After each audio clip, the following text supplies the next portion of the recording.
Hello everyone, this is Shantika from education bridge.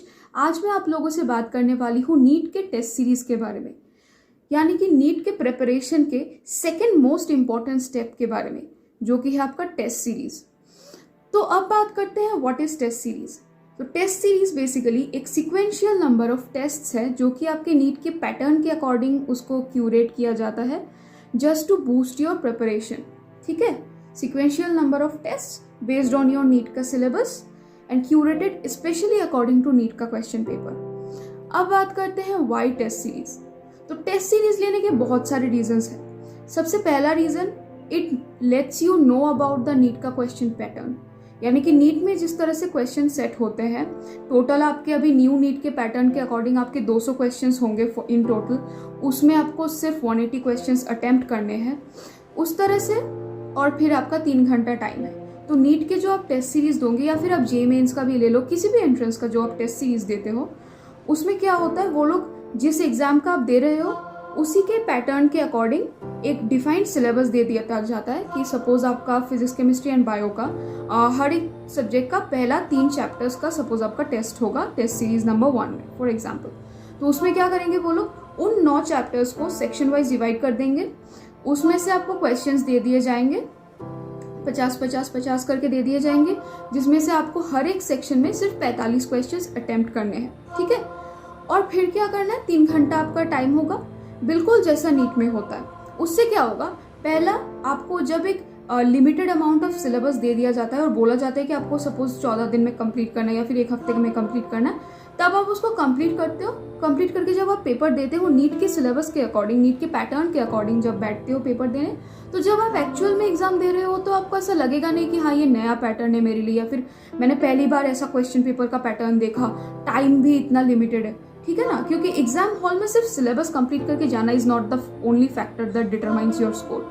आपका time management, आपका कितना कॉन्फिडेंस है पेपर सॉल्व करने में, your OMR marking skills, everything counts. ठीक है ना, तो जब आप पेपर में ऐसे OMR काउंट करके जैसे देते हो, फॉर एग्जांपल केमिस्ट्री का ले लो, हम लोग नॉर्मली बोलते हैं कि 1 घंटे में केमिस्ट्री को निपटाना होता है, ठीक है, पेपर में। तो जब आप 1 घंटे में केमिस्ट्री के क्वेश्चंस कर रहे हो, 45 क्वेश्चंस अटेम्प्ट कर रहे हो, फिर आप OMR फिल कर रहे हो, तो आपको एक बेसिक सा आइडिया मिल जाएगा कि आपको एग्जैक्टली कितना टाइम लगता है पेपर में OMR फिल करने में और साथ में क्वेश्चन सॉल्व करने में। तो जिससे क्या होगा, फॉर एग्जांपल आपका पहला टेस्ट है, पहले टेस्ट में फॉर एग्जांपल आपको 1 घंटे से थोड़ा ज़्यादा है, फिर फॉर एग्जांपल 1.5 आवर्स लग गए आपको केमिस्ट्री सॉल्व करने में फॉर एग्जांपल।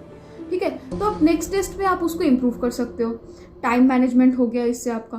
अब फर्स्ट टेस्ट में आपकी जो गलतियां हुई टॉपिक्स में, उसको आप वापस से सेकंड टेस्ट में ना दोहराओ, वो भी आप कर सकते हो। फर्स्ट टेस्ट में आपका जिस क्वेश्चंस की गलतियां हुई है, आप उनको वापस से रिवाइज कर सकते हो और फिर वापस से पेपर अटेम्प्ट कर सकते हो।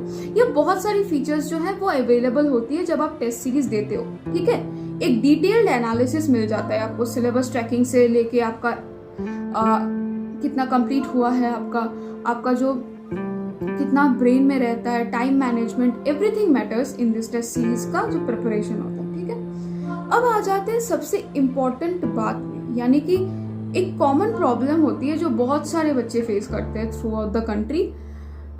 For example I would say 50% बच्चे, 60% बच्चे इस प्रॉब्लम को फेस करते हैं। तो अब देखिए, बहुत सारे कोचिंग इंस्टीट्यूट से, बहुत बड़े बड़े कोचिंग इंस्टीट्यूट से जो क्लासरूम फैसिलिटी और टेस्ट सीरीज साथ में कराते हैं। तो बहुत सारे बच्चे जो ऐसे कोचिंग्स में ज्वाइन करते हैं जहाँ पे टेस्ट सीरीज का फैसिलिटी और क्लासरूम का फैसिलिटी साथ में है, उनके लिए तो well and good.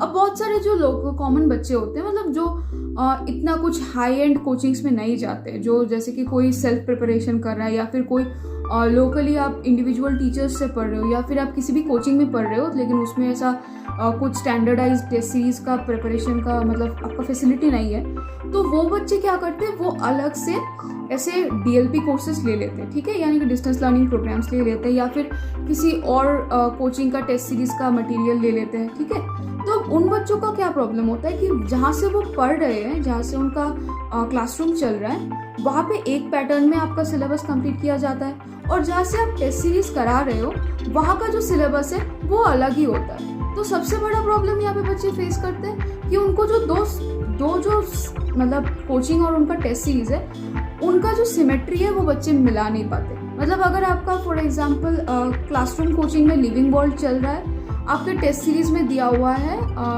Living organisation of animals, ठीक है। तो उसमें क्या होगा, आपने क्लासरूम में लिविंग वर्ल्ड पढ़ा, पर लिविंग वर्ल्ड का टेस्ट सीरीज तो आपको मिला नहीं, मिल गया आपको यहाँ पे स्ट्रक्चरल ऑर्गेनाइजेशन इन एनिमल्स का टेस्ट। तो आप किस तरह से अटेम्प्ट कर सकते हो, तो उसके लिए भी मैंने डिवीजन करके रखा हुआ है कि किस तरह से आप उसको भी अटेम्प्ट कर सकते हो। तो सबसे पहले बात करते हैं क्लास 11th के बच्चों की। तो क्लास 11th के बच्चे जो अभी देख रहे हो, जो नीट के लिए एस्पायर कर रहे हो, मैं बोलूँगी कि आप लोग इमीडिएटली टेस्ट सीरीज मत लो कि 11th में अभी आए हो, अभी 11th में no, don't take test series immediately. अगर आपका मतलब क्लासरूम और आपका जो टेस्ट सीरीज है वो अलग अलग इंस्टीट्यूशन का है, तो अगर आपका सेम इंस्टीट्यूशन का है तो दैट्स वेल एंड गुड, ठीक है। अगर अलग अलग इंस्टीट्यूशन का है, वो उससे कि आप 75 से 80% जो सिलेबस है आप उसको अच्छे से कंप्लीट कर लीजिए अपना।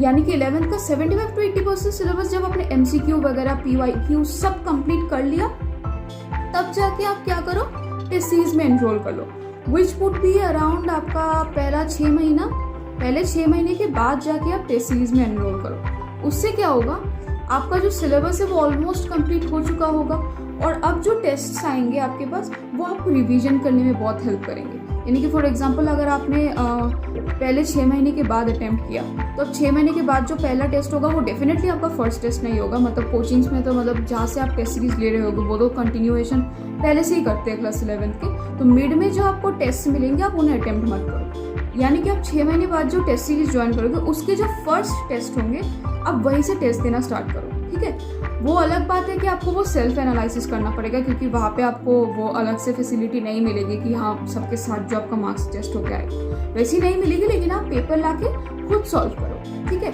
तो इससे क्या होगा, आपका कॉन्फिडेंस भी बढ़ेगा, खुद से चेक कर लोगे, ठीक है। अब आप क्या कर सकते हो, उसमें जो आपकी गलतियाँ रहेंगी वो आप वापस से रिविजन के लिए हेल्प करेगा, ठीक है।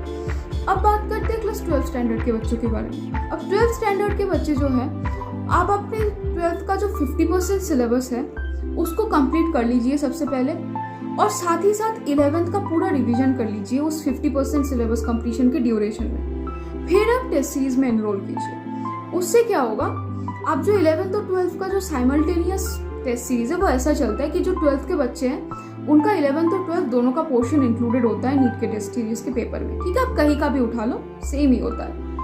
तो उसमें क्या होता है, अगर आपने 11th का पूरा कंप्लीट कर लिया और 12th का 50% कर लिया, तो it will buy you some time to prepare for the upcoming test. यानी कि आप 50% सिलेबस आई वुड से पहले 3 से 4 महीने में कंप्लीट कर लीजिए 11th के सिलेबस के साथ। फिर आप पहले टेस्ट नंबर 1 से टेस्ट देना स्टार्ट कीजिए, ठीक है। फिर आपका जो क्वेश्चन पेपर एनालिसिस है वगैरह है वो सब आप खुद से कीजिए, ठीक है। इससे क्या होगा, 11th और 12th का जो सिलेबस आपने कंप्लीट कर लिया उसको आपको मतलब एक अच्छा सा रिवीजन भी हो जाएगा, आपको पता भी चल जाएगा आपकी स्ट्रेंथ्स एंड वीकनेसेस। फिर आप क्या कर सकते हो, जब आप सिलेबस जल्दी कंप्लीट कर लोगे उसके बाद उनका जो रेगुलर टेस्ट सीरीज का पैटर्न है आप उससे कंटिन्यूएशन कर सकते हो, मतलब सबके साथ बैठ के आप टेस्ट दे सकते हो। लेकिन उससे पहले आप कंप्लीट कर लो, फिर पहले के टेस्ट सीरीज लगा लो, फिर आप जाके जो कंटिन्यूएशन जो टेस्ट होंगे उनके साथ आप टाइम टू टाइम आप बैठ के सिलेबस कंप्लीट करके दे दो। उससे आप पे एक्स्ट्रा लोड भी नहीं आएगा। हाँ, फर्स्ट के 4 महीने थोड़े हेक्टिक होंगे बट ज़्यादा लोड नहीं आएगा, ठीक है। पीछे के चैप्टर्स आप आराम से खींच के लेके जा सकते हो। अब बात करते हैं ड्रॉपर्स के बारे में, यानी कि रिपीटर्स जो नीट वापस से देने वाले। अब ड्रॉपर्स क्या करें, आप लोग क्या कर सकते हो, देखो मेजॉरिटी ऑफ ड्रॉपर्स या तो सेल्फ स्टडी करके पढ़ रहे होते हैं या फिर वो लोग किसी कोचिंग में एनरोल कर लिए जाते हैं, ठीक है। अब ड्रॉपर्स का एक एडवांटेज है कि आप लोगों को पहले से पता होता है कि क्या क्या पढ़ना है क्या क्या नहीं पढ़ना, मतलब मेजॉरिटी को पता होता है और सिलेबस क्या है क्या नहीं है उनको 50% रफ आइडिया हो जाता है। तो मैं बोलूँगी कि आप लोग जब ड्रॉप का सोच रहे हो एकदम स्टार्टिंग से आप टेस्ट सीरीज ले लो, कोई भी टेस्ट सीरीज ले लो और उस टेस्ट सीरीज के सिलेबस के अकॉर्डिंग अपना सिलेबस कंप्लीट करो, क्योंकि मेजॉरिटी ऑफ द ड्रॉपर्स का जो सिलेबस कंप्लीशन का पैटर्न होता है वो और टेस्ट सीरीज के साथ सेम ही होता है, क्योंकि उनको 11 और 12 साइमल्टेनियसली उनको पढ़ाना होता है, तो पहले से ही सब टीचर्स स्टार्ट करते हैं। और अगर आप लोग सेल्फ स्टडी कर रहे हो तो वेल एंड गुड, खुद के अकॉर्डिंग प्रिपेयर कर लो। बहुत सारे ऑनलाइन प्लेटफॉर्म्स है जो ऐसे पढ़ाते हैं, क्लासरूम कर लो, मतलब वीडियोस वगैरह देख लो, या फिर कोचिंग जहाँ से कर रहे हो वहाँ से कंप्लीट करके साइमल्टेनियसली आप टेस्ट दे दो। और एक बात बोलना चाहूँगी, अगर आप क्लासरूम किसी कोचिंग में ज्वाइन कर रहे हो और वहाँ पे टेस्ट सीरीज नहीं है ड्रॉपर्स के लिए और आपने अलग इंस्टीट्यूशन का टेस्ट सीरीज ले लिया, तो आपको फिर भी पहले से ही टेस्ट सीरीज में एनरोल करके रखना है, क्योंकि जो सपोज आपके क्लासरूम में आपको रिप्रोडक्शन इन ऑर्गेनिजम्स पढ़ा रहे हैं और यहाँ पे आपके टेस्ट सीरीज में लिविंग वर्ल्ड है, ठीक है। तो आप क्या कर सकते हो, क्लासरूम का रिप्रोडक्शन इन ऑर्गेनिजम्स वो पढ़ो और लिविंग वर्ल्ड का जो टेस्ट है उसके लिए आप सेल्फ स्टडी कर लो। सेल्फ स्टडी करके आप टेस्ट अटेम्प्ट करना स्टार्ट कर दीजिए। उससे क्या होगा, आपका दुगने पेस पे आपका सिलेबस कंप्लीशन चलेगा। इट डजेंट मैटर कि आपको पहले टेस्ट में 650 प्लस 700 आ जाए या फिर 500 प्लस आ जाए, it's not necessary. The thing is, आपको अगर आप इस तरह से सेल्फ स्टडी करते करते जाओगे तो आपको खुद का पता चल जाएगा कि हाँ मैंने सेल्फ स्टडी किया, मुझे इस टॉपिक में प्रॉब्लम है, मैंने जब क्वेश्चंस अटेम्प्ट किया मुझे इस टॉपिक में प्रॉब्लम हुआ है। फिर जब आपका ये चैप्टर कोचिंग में स्टार्ट होगा, आप कोचिंग में वापस से कर सकते हो और फिर वापस से आप उसी पेपर को लगा सकते हो, ठीक है। ड्रॉपर्स के लिए ये एक एडवांटेज होता है।